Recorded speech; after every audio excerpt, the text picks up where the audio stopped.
The photography world is currently holding its collective breath, and for good reason. If you've been anywhere near the Fujifilm forums or leaked internal roadmaps lately, you know that something massive is brewing in the X series lineup. We aren't just talking about a minor spec bump or a fresh coat of paint on an old body. No, we are talking about the long-awaited, almost mythical successor to one of the most polarizing and beloved cameras ever made, the Fujifilm X-Pro 4. For years, the X-Pro line has been the soul of Fujifilm. It's the rangefinder-style beast that turned street photography into an art form for the digital age. But let's be real, the X-Pro 3 left a lot of people frustrated.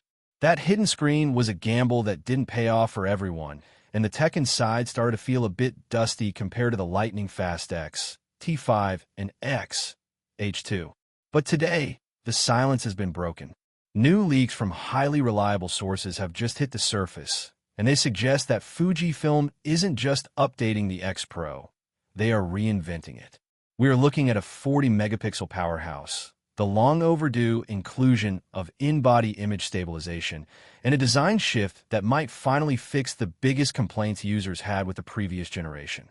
If you've been waiting to upgrade your kit, or if you've been eyeing the Leica M series but can't justify the $10,000 price tag, you need to stay exactly where you are. Because the X-Pro 4 isn't just a camera, it's a statement. And in the next 30 minutes, we're going to deconstruct every single leaked detail, every rumored spec, and exactly why this release is going to change the trajectory of APS-C photography in 2026. Let's start with the heart of the beast, the sensor. For the longest time, the X-Pro series was stuck in a bit of a resolution limbo. While the XD and XH series were pushing boundaries, the X-Pro remained a 26-megapixel affair. It was enough for most, sure, but in an era where we want to crop, print large, and have that extra bit of bite in our files, it was starting to feel limited. The leaks are now confirming that the X-Pro 4 will inherit the 40.2-megapixel X-Trans 5HR sensor. This is the same high-resolution monster found in the X, T5, but rumor has it, Fujifilm has spent months fine-tuning the processing specifically for the X-Pro's unique shooting style. Imagine having medium-format levels of detail in a body that fits in your jacket pocket. We're talking about a base ISO of 125, which is going to be a game-changer for those bright afternoon street sessions where you want to shoot wide open at f/1.2 or f/1.4 without blowing out your highlights.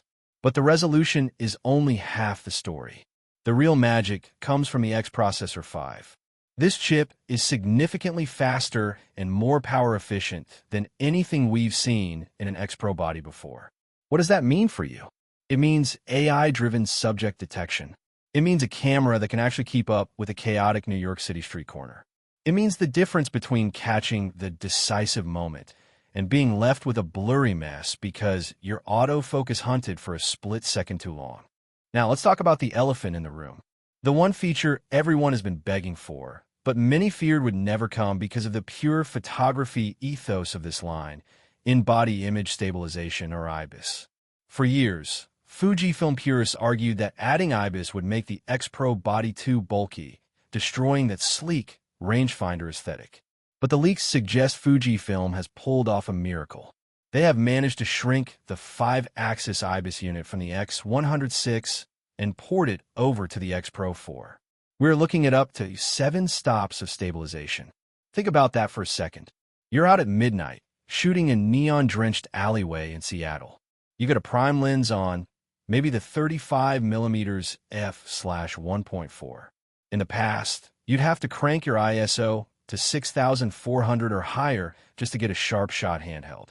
With the X-Pro 4, you could potentially shoot at half a second or even a full second handheld and still get tack-sharp results. This isn't just a technical spec, it's a liberation. It opens up a whole new world of low-light photography that was previously the exclusive domain of tripods or bulky full-frame rigs. And the best part? The leaks indicate the body dimensions have barely changed. It's still that slim, sexy, titanium-clad silhouette we love, just with a hidden superpower inside. Speaking of titanium and design, let's dive into the physical changes because this is where things get controversial. The X-Pro 3's hidden LCD, was a bold move. Fujifilm wanted you to look through the viewfinder, not at the screen. It was a romantic idea, but in practice, it was a nightmare for anyone who wanted to shoot from the hip or do any kind of low-angle work. The latest leaks suggest a massive compromise that might actually please everyone. Rumor has it that Fujifilm is moving away from the drop-down screen and introducing a multi-axis tilting mechanism similar to the one on the X-T5, but with a twist. It's being described as a flush-fit design that looks like a fixed back when closed, but can tilt up for those low-angle street shots. No more flipping the screen down 180 degrees just to see your settings. This is exactly what the professional community has been asking for. Functionality that doesn't sacrifice the aesthetic. And for those of you who still love that analog feel, the small submonitor on the back is staying. But it's getting an upgrade too. It's rumored to be a high-resolution e-ink display that can show your film simulation, your exposure settings, or even a classic film box graphic that persists even when the camera is turned off. It's these little touches that make the X-Pro feel like an instrument rather than a computer.